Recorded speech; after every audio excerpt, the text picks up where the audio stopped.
Hi ನಮಸ್ಕಾರ. ನಾನು Kusuma. Welcome to fascinate gardener. ನಮ್ಮ ಟೆರೆಸ್ ಗಾರ್ಡನಲ್ಲಿ ಈಸಿಯಾಗಿ ಹಣ್ಣುಗಳನ್ನೂ ಬೆಳೆಸ್ಕೊಬೋದು. ತುಂಬಾ ಈಸಿಯಾಗಿ ಬೆಳೆಯೋವಂಥ ಹಣ್ಣು ಅಂದರೆ ಅದು ಕರ್ಬೂಜ ಹಣ್ಣು. ಇದು ಕರ್ಬೂಜ ಬೀಜಗಳನ್ನ ಕಲೆಕ್ಟ್ ಮಾಡಿಕೊಂಡು ನಾವು ಹಾಕಿದ್ರೂ ಕೂಡ ಟೆರೆಸ್ ಗಾರ್ಡನಲ್ಲಿ ತುಂಬ ಚೆನ್ನಾಗೇ ಬೆಳೆಯುತ್ತೆ. ತುಂಬ ಟೈಮ್ ಕೂಡ ಹಿಡಿಯಲ್ಲ. ಈ ಸತಿ ನಾನು ನಾನ್ ಸೀಸನಲ್ಲಿ ಕರ್ಬೂಜ ಬೀಜಗಳನ್ನ ಹಾಕಿ ಗಿಡಗಳನ್ನ ಬೆಳೆಸಿದ್ದೆ. ಈ ವಿಡಿಯೋದ್ರಲ್ಲಿ ನೀವು ಕರ್ಬೂಜ ಬೀಜಗಳಿಂದ ಹೆಂಗೆ ಬೆಳೆಸೋದು ಮತ್ತು ಗಿಡಗಳ ಕಂಪ್ಲೀಟ್ ಕೇರ್ ಮತ್ತು ಕರ್ಬೂಜ ಹೂಗಳನ್ನ ಹೆಂಗೆ ಹ್ಯಾಂಡ್ ಪಾಲಿನೇಷನ್ ಮಾಡೋದು ಅಂತಲೂ ನೀವು ಈ ವಿಡಿಯೋದ್ರಲ್ಲಿ ನೋಡ್ಬೋದು. ವಿಡಿಯೋ ಎಂಡಿಂಗಲ್ಲಿ ನೀವು ನೋಡ್ಬೋದು ಈ ಸತಿ ನಾನ್ ಸೀಸನಲ್ಲಿ ನಾನು ಬೆಳೆಸಿರೋ ಕರ್ಬೂಜ ಗಿಡಗಳು ನನ್ನ ಟೆರೆಸ್ ಗಾರ್ಡನಲ್ಲಿ ಹಿಟ್ಟಾ ಫ್ಲಾಪಾ ಅಂತ ಕೂಡ. ಇಲ್ಲಿ ನಾನು 60% ಮಣ್ಣು ತಗೊಂಡಿದ್ದೀನಿ. ಇದು ಆಲ್ರೆಡಿ ನಾನು ಟೆರೆಸ್ ಗಾರ್ಡನಲ್ಲಿ ಯೂಸ್ ಮಾಡೋ ಅಂಥ ಮಣ್ಣನ್ನೇ ಮತ್ತೆ ರೀಯೂಸ್ ಮಾಡ್ಕೊತಾ ಇದ್ದೀನಿ. ಇದಕ್ಕೆ 40% ಹಸುಗಳ ಗೊಬ್ಬರನ ಮಿಕ್ಸ್ ಮಾಡಿ ಇವಾಗೆ ನಾನು ಐಸ್ ಕ್ರೀಮ್ ಬಾಕ್ಸಲ್ಲಿ ಹಾಕ್ತಾ ಇದ್ದೀನಿ. ನಾವು ಯಾವಾಗೂ ಅಷ್ಟೇ ಏನಾನ ಪ್ಲಾಸ್ಟಿಕ್ ಇದ್ದರೆ ಅದನ್ನು ರೀಯೂಸ್ ಮಾಡ್ಕೊತಾ ಇರ್ಬೋದು.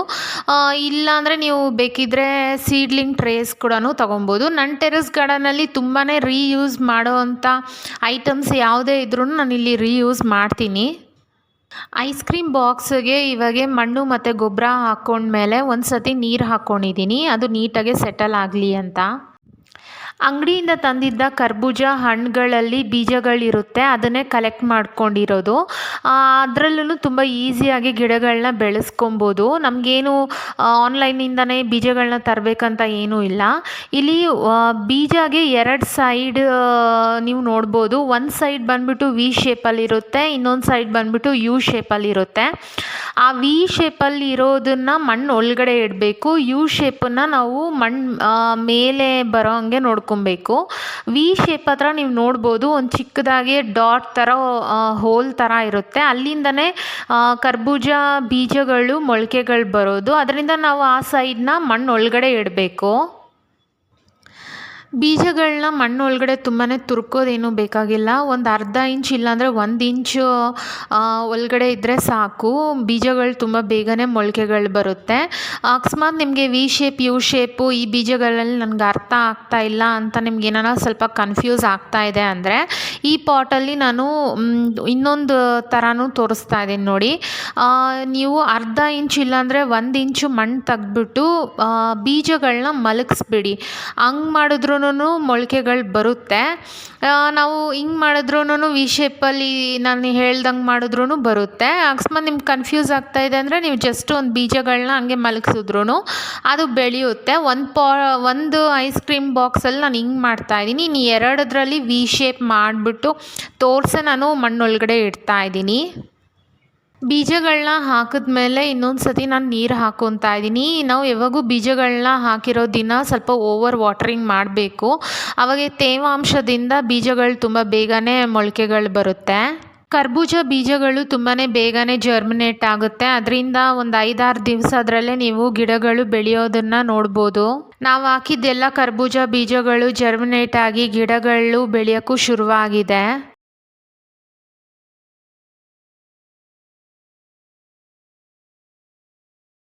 ಇಲ್ಲಿ ನೀವು ನೋಡ್ಬೋದು ಕರ್ಬೂಜ ಹಣ್ಣಿನ ಗಿಡಗಳು ಎಷ್ಟು ಉದ್ದಕ್ಕೆ ಎಷ್ಟು ಹೆಲ್ದಿಯಾಗಿ ಬೆಳೆದಿದೆ ಅಂತ.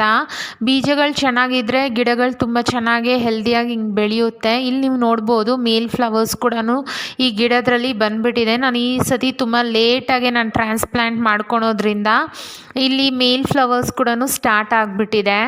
ಕರ್ಬೂಜ ಗಿಡಗಳು ತುಂಬ ಹೆಲ್ದಿಯಾಗಿ ಬೆಳೆದಿದ್ರೂ ಎಲೆಗಳು ಮಣ್ಣಿಗೆ ಟಚ್ ಆಗ್ತಾ ಇದೆ. ಯಾವುದೇ ಗಿಡಗಳ ಎಲೆನೂ ಮಣ್ಣಿಗೆ ಟಚ್ ಆಗದಿರಂಗೆ ನೋಡ್ಕೊಬೇಕು, ಇದರಿಂದ ಅನ್ವಾಂಟೆಡ್ ಪೆಸ್ಟ್ ಅಟ್ಯಾಕ್ಸ್ ಆಗಿಬಿಡುತ್ತೆ. ಅದರಿಂದ ನಾನಿಲ್ಲಿ ಎಲೆಗಳನ್ನ ಕಟ್ ಮಾಡ್ತಾ ಇದ್ದೀನಿ. ಯಾವಾಗೂ ಅಷ್ಟೇ ಬಿಸಿಲು ಗಿಡಗಳಿಗೆ ಎಷ್ಟು ಬೀಳೋದು ಇಂಪಾರ್ಟೆಂಟು, ಹಂಗೆ ಬುಡಕ್ಕೂ ಮಣ್ಣಿಗೂ ಚೆನ್ನಾಗೇ ಬಿಸಿಲು ಬಿದ್ದರೆ ತುಂಬ ಗಿಡಗಳು ಹೆಲ್ದಿಯಾಗಿ ಬೆಳೆಯುತ್ತೆ. ಕರ್ಬೂಜ ಹಣ್ಣಿನ ಗಿಡಗಳು ಬಂದುಬಿಟ್ಟು ಬೆಳಿಗ್ಗೆ ಅರಳೋ ಅಂಥ ಹೂಗಳು.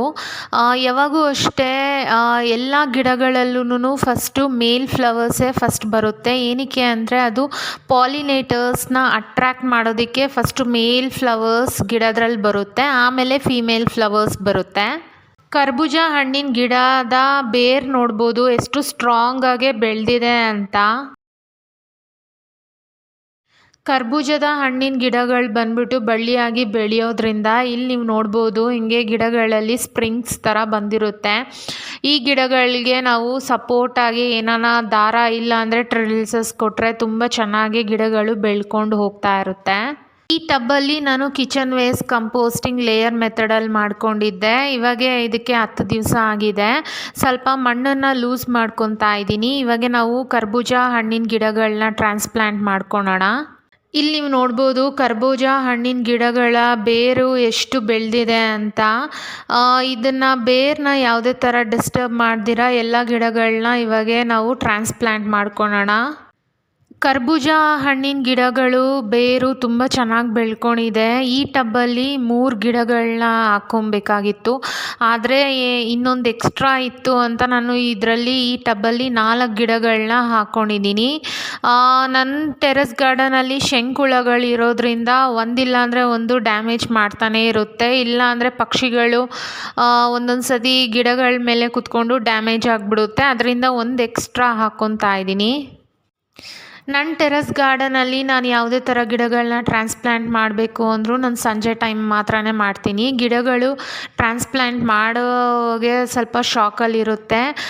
ಮತ್ತು ನಾವೇನಾನ ಬಿಸಿಲಲ್ಲಿ ಅದನ್ನು ಟ್ರಾನ್ಸ್ಪ್ಲಾಂಟ್ ಮಾಡಿದ್ರೆ ಆ ಬಿಸಿಲು ಮತ್ತು ಅದಕ್ಕೆ ತುಂಬಾ ಸ್ಟ್ರೆಸ್ ಇರೋದ್ರಿಂದ ಗಿಡಗಳು ಸತ್ತೋಗೋ ಚಾನ್ಸಸ್ ಇರುತ್ತೆ. ಅದರಿಂದ ಸಂಜೆ ಟೈಮ್ ಅಂದರೆ ತುಂಬ ತಣ್ಣಗೆ ಚೆನ್ನಾಗಿರುತ್ತೆ ಕ್ಲೈಮೇಟು, ಮತ್ತು ಅದಕ್ಕೆ ಸ್ವಲ್ಪ ಸೆಟಲ್ ಆಗೋದಕ್ಕೆ ಸ್ವಲ್ಪ ಟೈಮ್ ಸಿಗುತ್ತೆ. ಮತ್ತು ಬೆಳಿಗ್ಗೆ ಮತ್ತೆ ಬಿಸಿಲಿಂದ ಅದು ಸ್ವಲ್ಪ ರಿಲ್ಯಾಕ್ಸ್ ಆಗಿರುತ್ತೆ ಅಂತ ನಾನು ಸಂಜೆ ಟೈಮಲ್ಲಿ ಯಾವಾಗೂ ಟ್ರಾನ್ಸ್ಪ್ಲಾಂಟ್ ಮಾಡ್ತಾ ಇರ್ತೀನಿ.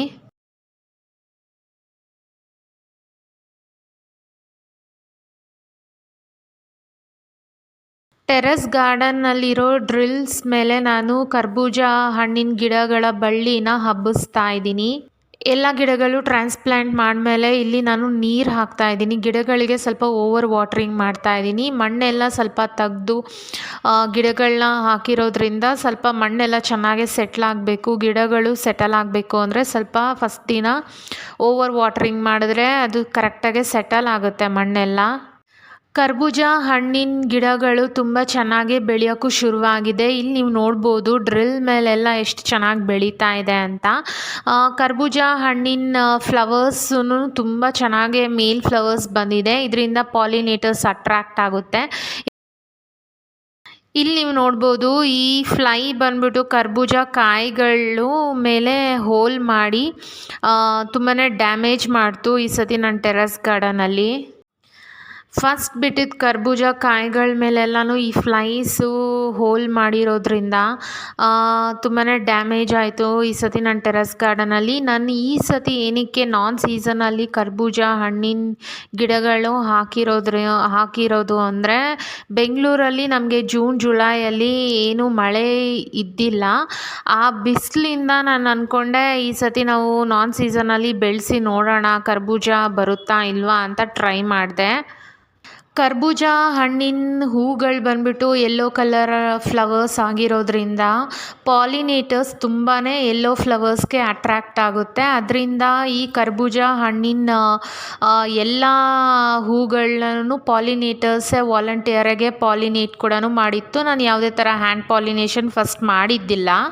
ಈ ಹುಳಗಳು ಕರ್ಬೂಜ ಕಾಯಿ ಅದು ಕೂಡ ಪಾಲಿನೇಟ್ ಆಗಿ ಬೆಳೆಯೋವಂಥ ಕಾಯಿಗಳ ಮೇಲೇ ಇದು ಹೋಲ್ ಮಾಡಿ ಹಿಂಗೆ ನೀವು ನೋಡ್ಬೋದು ಸ್ವಲ್ಪ ಲಿಕ್ವಿಡ್ ಥರ ಏನೋ ಆಚೆ ಬಂದಿತ್ತು. ಇಂಥ ಕಾಯಿಗಳೆಲ್ಲ ನೋಡಿದ್ಮೇಲೆ ನಾನೆಲ್ಲ ಕಟ್ ಮಾಡಿದೆ.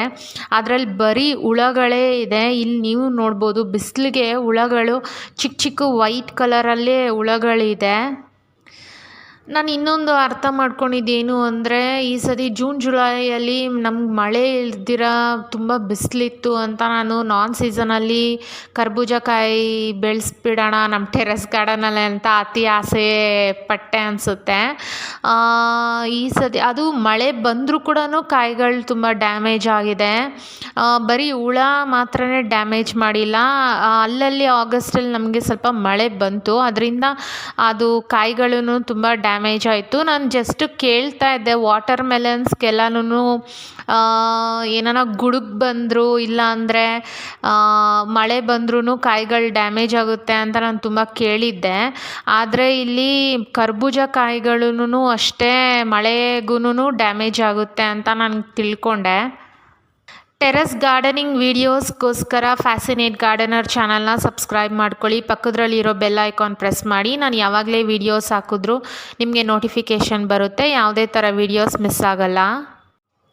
ಈ ಸತಿ ನನ್ನ ಟೆರೆಸ್ ಗಾರ್ಡನಲ್ಲಿ ಬೆಳೆಸಿರೋ ಕರ್ಬೂಜ ಹಣ್ಣಿನ ಗಿಡಗಳು ಹಿಟ್ಟ ಫ್ಲಾಪ ಅಂದರೆ ಅದು ಫ್ಲಾಪ್ ಅಂತಲೇ ಹೇಳ್ಬೋದು. ಮಳೆಯಿಂದನೇ ತುಂಬ ಕಾಯಿಗಳೆಲ್ಲ ಹೋಯಿತು ಮತ್ತು ಹುಳಗಳಿಂದನೂ ಹೋಯಿತು.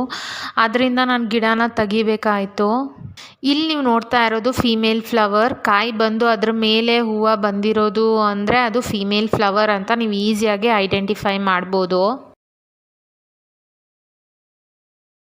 ಬರೀ ಫ್ಲವರ್ ಇದೆ, ಅದ್ರ ಕೆಳಗಡೆ ಯಾವುದೇ ಥರ ಕಾಯಿ ಇಲ್ಲ ಅಂದರೆ ಅದು ಮೇಲ್ ಫ್ಲವರ್. ತುಂಬ ಸತಿ ನಾನು ಟೆರೆಸ್ ಗಾರ್ಡನಲ್ಲಿ ಕರ್ಬೂಜ ಹಣ್ಣಿನ ಗಿಡಗಳನ್ನ ಬೆಳೆಸಿದ್ದೀನಿ. ಅದರಿಂದ ತುಂಬ ಕಾಯಿಗಳನ್ನು ಹಾರ್ವೆಸ್ಟ್ ಮಾಡಿದ್ದೀನಿ. ಈ ಸತಿ ಸೀಸನಲ್ಲಿ ಬೇರೆ ಗಿಡಗಳು ಇರೋದ್ರಿಂದ ನಾನು ಕರ್ಬೂಜ ಹಣ್ಣಿನ ಗಿಡಗಳನ್ನ ಹಾಕೋಕ್ಕೆ ಜಾಗ ಸಿಕ್ಕಿಲ್ಲ ಅಂತ ನಾನು ಈ ಸತಿ ಸ್ಕಿಪ್ ಮಾಡಿದ್ದೆ. ಅದರಿಂದ ಜೂನ್ ಜುಲೈಯಲ್ಲಿ ಬಿಸಿಲಿತ್ತು ಅಂತ ಒಂದೇ ಕಾರಣಕ್ಕೆ ನಾನು ಗಿಡಗಳನ್ನ ಹಾಕಿದ್ದು ನಾನ್ ಸೀಸನಲ್ಲಿ. ಯೂಶ್ವಲಿ ನಾನು ನಾನ್ ಸೀಸನಲ್ಲಿ ಬೇರೆ ಬೇರೆ ಥರ ಗಿಡಗಳನ್ನ ಬೆಳ್ಸೋಕ್ಕೆ ಹೋಗಲ್ಲ. ಸೀಸನಲ್ ಫ್ರೂಟ್ಸ್ ಮತ್ತು ಸೀಸನಲ್ ತರಕಾರಿನೇ ನಾನು ಟೆರೆಸ್ ಗಾರ್ಡನಲ್ಲಿ ಬೆಳೆಸೋದು. ಇದೊಂದು ಎಕ್ಸ್ಪರಿಮೆಂಟ್ ಆಗಿತ್ತು, ಅದರಲ್ಲಿ ಫ್ಲಾಪ್ ಅಂತಲೇ ಹೇಳ್ಬೋದು. ಪರವಾಗಿಲ್ಲ, ಇದೊಂದು ಲೆಸನ್ ಥರ ನಾನು ಕಲ್ತಿದ್ದೀನಿ. ನೆಕ್ಸ್ಟ್ ಸೀಸನ್ನಲ್ಲಿ ನಾನು ಒಳ್ಳೆ ಹಾರ್ವೆಸ್ಟೇ ತೆಗಿತೀನಿ. ಮೇಲ್ ಫ್ಲವರಲ್ಲಿ ಪಾಲಿನ್ಸ್ ಇರುತ್ತೆ. ಅದರಿಂದ ಮೇಲ್ ಫ್ಲವರಲ್ಲಿರೋ ಪೆಟಲ್ಸ್ ಎಲ್ಲ ತೆಗ್ದ್ಬಿಟ್ಟು ಆ ಪಾಲಿನ್ಸ್ನ ಫೀಮೇಲ್ ಸ್ಟಿಗ್ಮಾಗೆ ನಾವು ಟಚ್ ಮಾಡಿದ್ರೆ ಆ ಪಾಲಿನ್ಸ್ ಎಲ್ಲ ಫೀಮೇಲ್ ಸ್ಟಿಗ್ಮಾಗೆ ಸ್ಟಿಕ್ ಆಗುತ್ತೆ. ಇದರಿಂದ ನಾವು ಹ್ಯಾಂಡ್ ಪಾಲಿನೇಷನ್ ಆಗಿದೆ ಅಂತ ನೀವು ತಿಳ್ಕೊಬೋದು. ಇದು ಒಂದು 4-5 ದಿವಸ ಅದರಲ್ಲೇ ಕಾಯಿಗಳು ಬೆಳೆಯೋಕ್ಕೆ ಶುರುವಾಗಿರುತ್ತೆ. ಆವಾಗೇ ನೀವು ಹ್ಯಾಂಡ್ ಪಾಲಿನೇಷನ್ ಸಕ್ಸಸ್ ಆಗಿದೆಯಾ ಇಲ್ವಾ ಅಂತ ಗೊತ್ತಾಗುತ್ತೆ. ಕರ್ಬೂಜ ಹಣ್ಣಿನ ಗಿಡಗಳಲ್ಲಿ ಯೆಲ್ಲೋ ಫ್ಲವರ್ಸ್ ತುಂಬ ಮೇಲ್ ಫ್ಲವರ್ಸ್ ಬರೋದ್ರಿಂದ ಪಾಲಿನೇಟರ್ಸ್ ತುಂಬ ಅಟ್ರ್ಯಾಕ್ಟ್ ಆಗುತ್ತೆ. ಅದರಿಂದ ನಾವೇನು ಹ್ಯಾಂಡ್ ಪಾಲಿನೇಟ್ ಮಾಡಬೇಕಂತ ಏನಿಲ್ಲ, ಪಾಲಿನೇಟರ್ಸೇ ಪಾಲಿನೇಟ್ ಆಗುತ್ತೆ. ಅದರಿಂದ ಒಂದೊಂದು ಸತಿ ಕಡಿಮೆ ಹೂವು ಇದೆ ಅಂದರೆ ನಾವು ಹ್ಯಾಂಡ್ ಪಾಲಿನೇಟ್ ಮಾಡ್ಬೋದು. ಇವತ್ತಿನ ವಿಡಿಯೋ ನಿಮ್ಗೆ ಇಷ್ಟ ಆಗಿದ್ದರೆ ಲೈಕ್, ಶೇರ್, ಕಮೆಂಟ್ ಮಾಡಿ. ಮತ್ತೆ ಸಿಗೋಣ. ಬಾಯ್. Thanks for watching.